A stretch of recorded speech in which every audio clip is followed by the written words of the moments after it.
Hi there, my name is Nick, and today I'm going to be discussing the marital status part of the gender wage gap project that we're working on. All the information that I will be discussing and talking about today came from the National Women's Law Center, or NWLC.org. I found this website to be a very reliable source when it comes to articles and different viewpoints of the gender wage gap, so it was extremely helpful.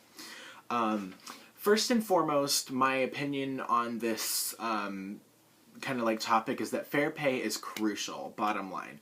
Whether or not you are a male or a female, no matter what type of race it is, I believe that if two people are doing the same amount of work, the two people should be paid the same amount of money. It's unfathomable to me that this type of thing exists now in this day and age. It's 2014, soon to be 2015, and lots of controversy has come up on this topic, and I honestly cannot believe that this is still an issue that we have in the U.S. and all over the world.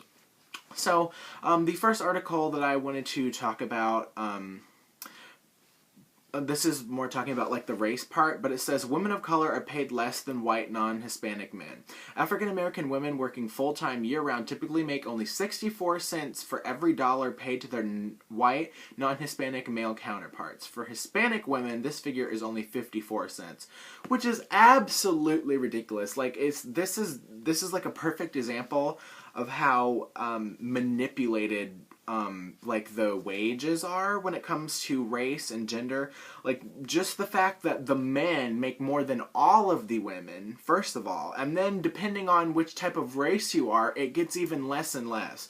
And I think things like this are what's kind of the issues and topics that are being swept under the rug when it comes to gender wage gap, or in race wage gap for that matter. It's absolutely appalling to me that this is still an issue in this day and age.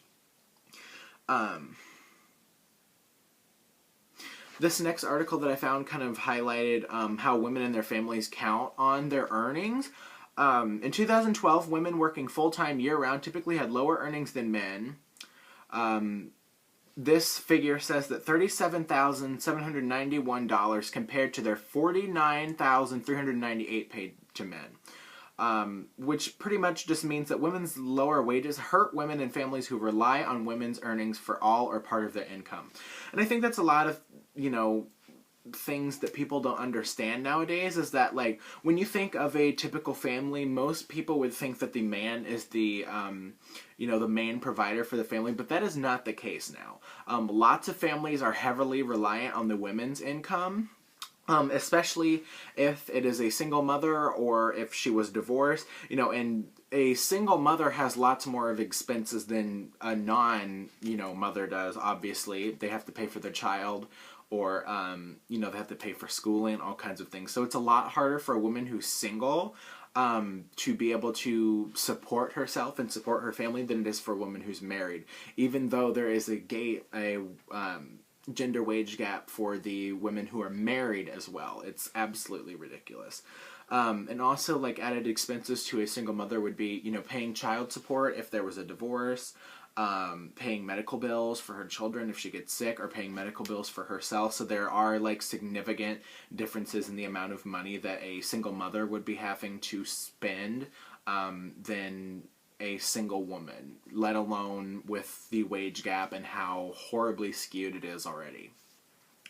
And the last thing that I was wanting to talk about was every woman matters, every dollar matters, and the wage gap matters. Bottom line, this is an issue that needs to be brought out into the forefront. I feel like the reason why this issue still exists today, and the reason why lots of people don't know about it, is that we are not spreading the word enough. There needs to be, this needs to be in the news. This needs to be a very controversial subject to the point where people are knowledgeable and informed about it. And I think that is the only way that we can beat this. I think that, the same thing applies to a disease. This whole Ebola thing was all spread around and everything, and everyone was freaking out about it and stuff. And, all of a sudden it just popped out of nowhere.